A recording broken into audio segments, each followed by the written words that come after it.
Welcome to Empowered by Iron, hosted by Dr. Kristen Lander from Fiercely Fueled Nutrition Coaching and Mary Morton from Grad Gains, the online resource for your fitness needs. Together, we are empowered by iron.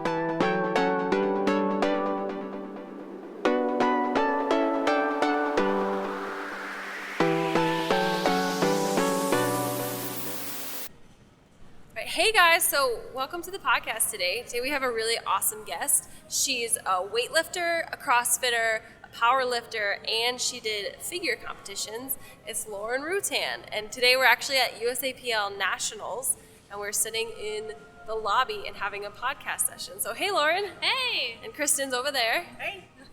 All right, so Lauren, why don't you tell us a little bit about you and kind of like how you got to where you are right now? I grew up cheerleading and gymnastics, cheered through college, and in 2003 I started figure competitions. My dad was a pro bodybuilder, so I kind of grew up around that. I really enjoyed that. I did that for 4 or 5 years, and then I found CrossFit. I did CrossFit for a couple years, and then found weightlifting through CrossFit, and then did weightlifting for a while, and I was at a weightlifting meet and saw a powerlifting competition, and I said, oh, I gotta try that. So that's how I started powerlifting. And here you are now at USAPL Nationals, and you got 6th. Yes. In your first national meet. Yes. Congrats. Thank you. Yes, it was very exciting. Yeah. Is powerlifting your job, or do you have another job? I do online coaching and nutrition. I also have 4 children at home, so Handful. yes, that's my real job. No other real job besides that, though. Yes. And so, you mentioned that you did cheerleading before. Uh-huh. So how do you feel that like cheerleading has carried over into all your different weightlifting sports? Well, like cheerleading and gymnastics, you can go through body awareness, so you know what's happening and what feels like what. So I think that really helps you with a lot of sports in general. So. And strength-wise, you feel like that also carried over? Yeah, we always worked out, ran, stuff like that. So, yeah. So everything that you've done just kind of builds Yeah. on itself, but there's a strength base to everything. Yeah, I mean, I would say I probably have genetics strength-wise, but yeah, and my both parents were very athletic, so yeah. Okay, so you've got kids at home. How do you balance raising your kids, training, you said you do online like programming and coaching and nutrition. How do you balance all that with lifting at such a high level? I don't. Well, 2 things I would say is I'm very organized, so I have everything on a schedule day to day. OCD about it, so I think that's how it fits in. Also, I go to the gym and don't carry anything in the gym with me mentally, I should say. So I really I can turn that off, and then as soon as I get my car, then it's back on. Right. So I think you have to have that, because you can't go to the gym and think about anything at home. But yeah, I would say that, and just being on a schedule and organized, time management. So how did you get to the point that you can flip things off in the gym? Because I know a lot of people, especially our listeners, that when they go to the gym, sometimes they carry the weight of the day or what's going on. I mean, I think it just takes time to do it, and I mean, I think music helps too. Like, if you get to the gym and then play music, You're in the zone. Yeah, I feel like that kind of you think about other things even if you don't want to think about it. Like lifting, music, you'll think about something else. That's just what I think. Yeah. So in terms of motivation, because it sounds like you're really busy, getting to the gym every day, I know that especially for me, sometimes at the end of the day, I love training, I do, but at the end of the day, you're so tired. Oh yeah, I mean, there's mornings. I mean, I usually train in the morning, or I wait for my husband to get off work, and we'll go then too. So I mean, there's definitely times where I'm like, no, I'd rather stay home on the couch. But then I think about, well, all these other girls I'm going against, they're already at the gym or they already went. So Yeah. I have to go. Like, That's if a good motivator. Yeah. So that competitive mindset helps Yeah. get you through Yeah. when it's like I don't feel like Yeah. doing Oh yeah. this. I mean, everyone. I don't think even the top girls are always like wake up and like I'm gonna go to the gym. You know what I mean? Yeah. So, Although sometimes for people who, like for me, before I even got into the sport, it just seemed like they're just always on the game. Yeah. So when I have a bad day, I'm like, oh my goodness. Yeah. How the heck am I going to compare to them? yeah. No. I mean, everyone. So you're does telling me that even elite people like Oh, you have yes, bad days? Yes, for sure. For sure. I mean, there's days where I was in tears. Squatting is my favorite. And then, you have a bad session and you're like, oh, this is it, I'm done. Like, how am I ever going to squat again? End of the world. Yeah. And then you get home and you're like, you're such an idiot. Reality check. Yeah, You're like, yeah. okay, you're going to go back tomorrow. Yeah. You're going to squat tomorrow. Yeah. Yeah.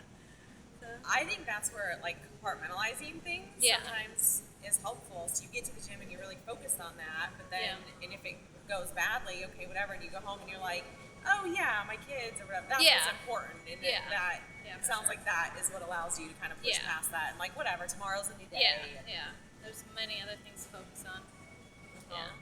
Well, it's like, so our whole podcast is empowered by iron. So it's taking principles from the gym and just being able to apply them to your life and being able to compartmentalize, whether it's with your kids or with your business, your nutrition coaching, or even with your lifting. Like, it's really important to be able to say, okay, I know that there's 1,000 things going on in my brain, Yeah. but right now, like, this Yeah. is the most important Yeah. thing. Like, you're here at the gym, you came to do this, not think about what's at home.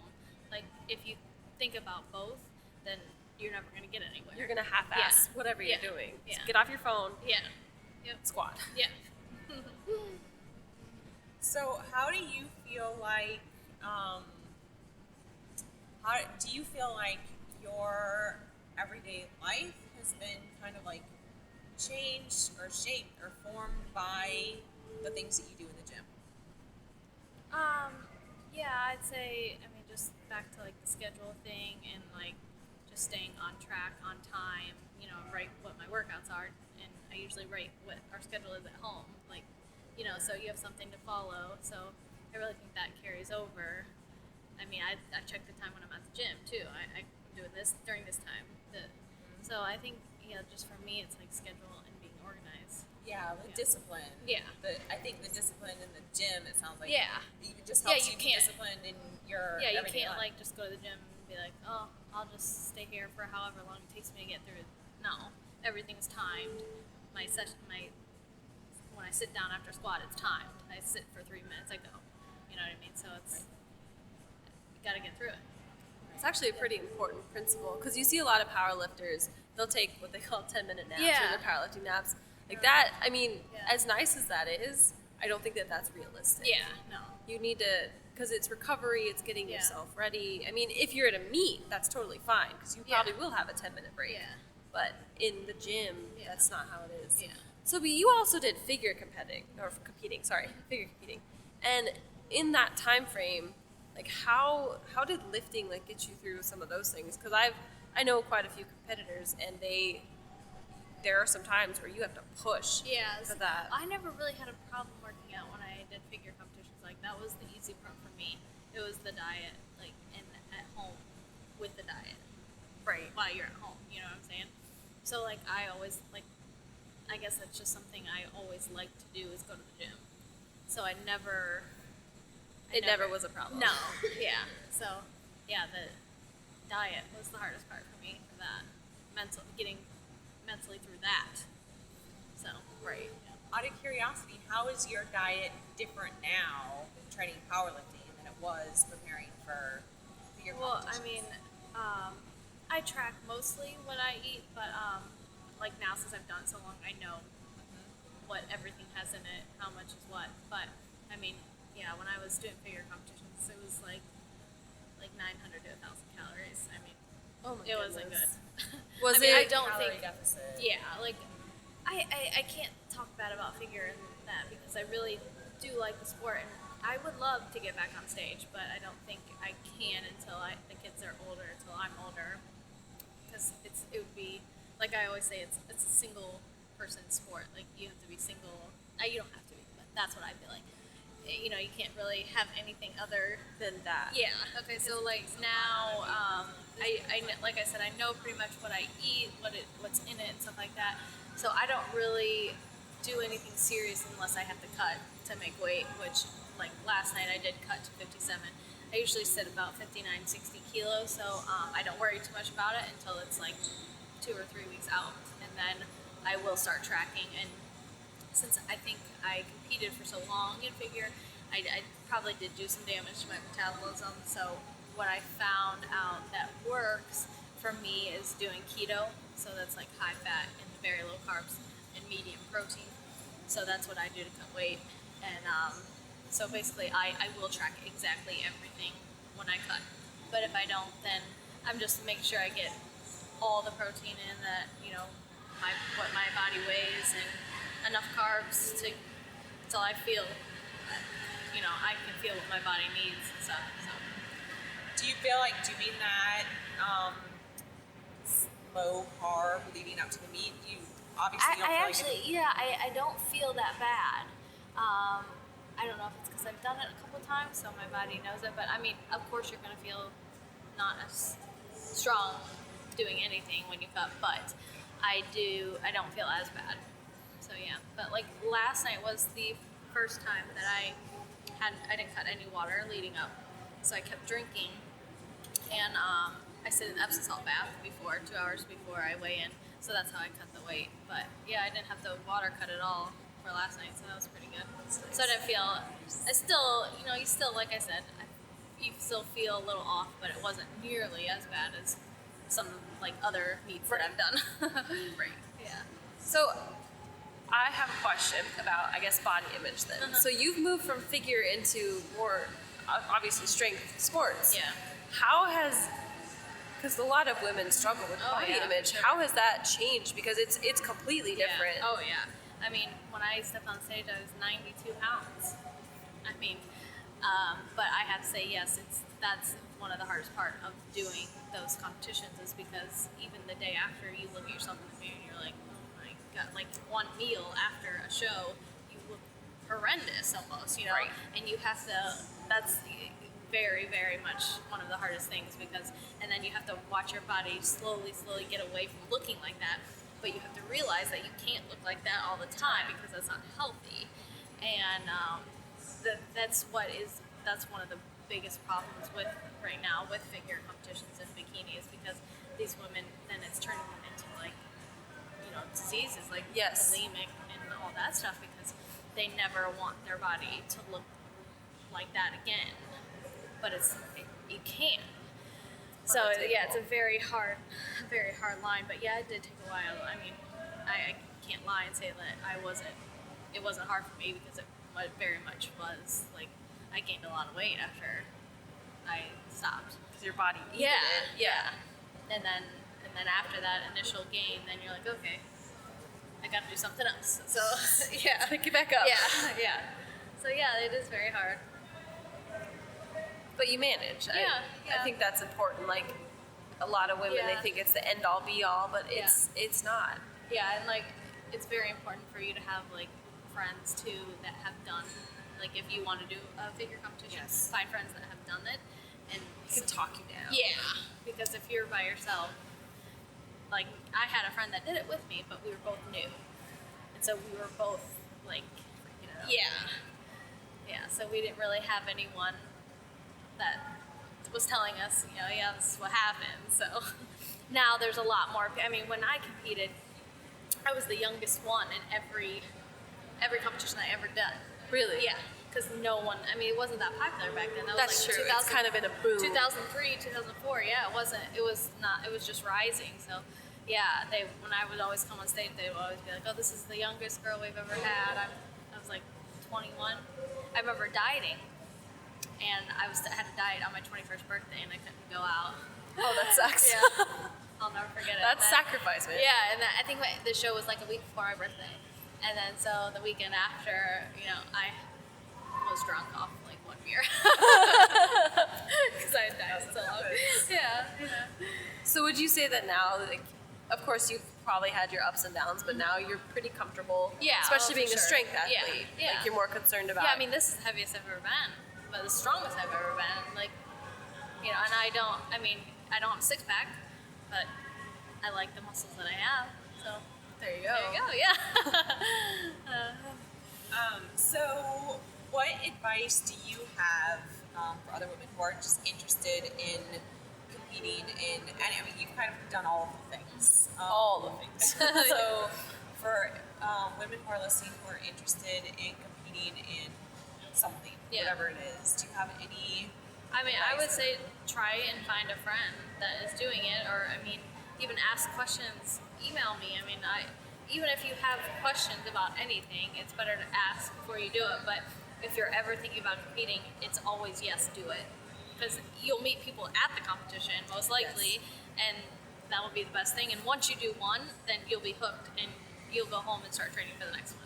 So the best thing is to do if you ever are not sure is do it. Just do it. Yeah. Yeah.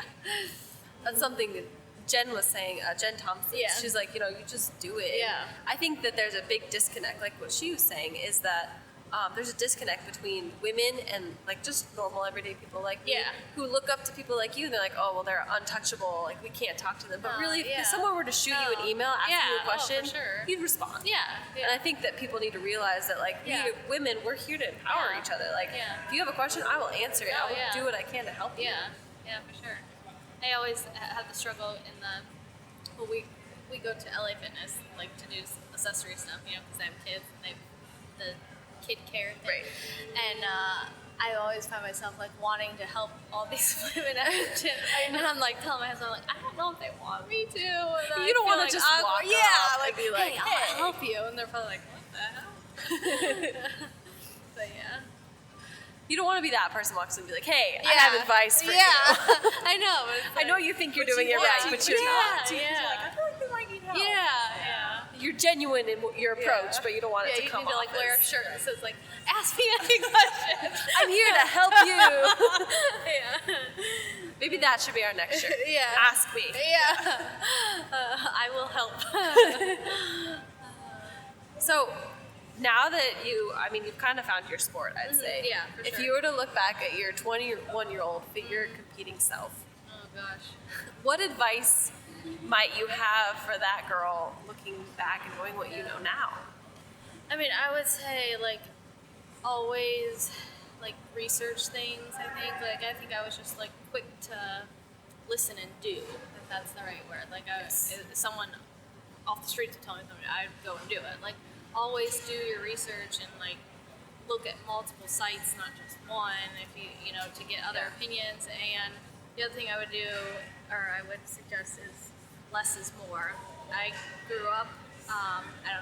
I don't know what caused it, gymnastics or cheerleading, and then I think it was like reaffirmed when I did CrossFit. Is like more is more. Like I would always do more and more, and I was tearing my body down.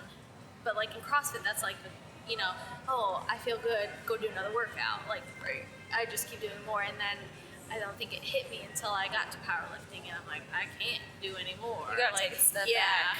And it was because I was like, oh, I feel good, I can squat again. And then I tweaked my back one time, and I was doing a squat every day program. And I think I was just pushing it a little too far, but yeah, that's how I always grew up. Well, if you feel good, go work out again. Like when I did figure competitions, I was doing cardio and working out 3 times a day. Like, that's what I was told I had to do. And So, you did it. Yeah. Which is awesome that, Yes. that you had that discipline. Yeah, but I have to keep reminding, day to day, I still do to this day. Like, I have to tell myself, no, you can't do it anymore, even if you feel like it. Like, Less is more. Yes. That goes back to the scheduling too. You're like, no, Yeah. more is not scheduled. No. More is not scheduled. Yes, I have to remind myself of that. Because I'm like, oh, I have 15 minutes right here. What can I do? They're like, no, you should just go sit on the couch and relax for 15 minutes. Yeah, I do have a hard time with that.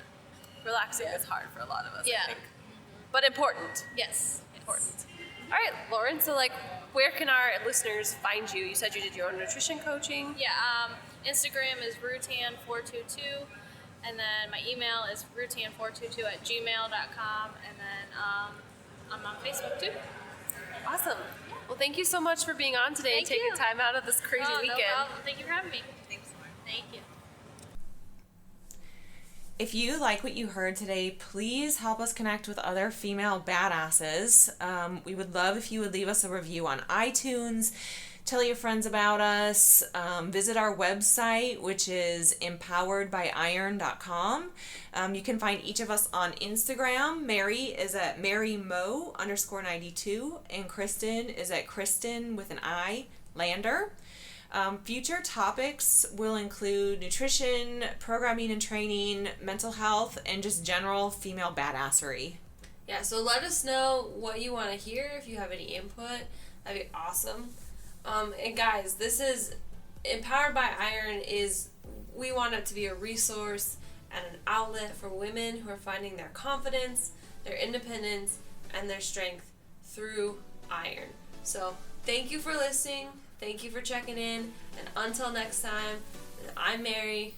I'm Kristen. And this is Empowered by Iron.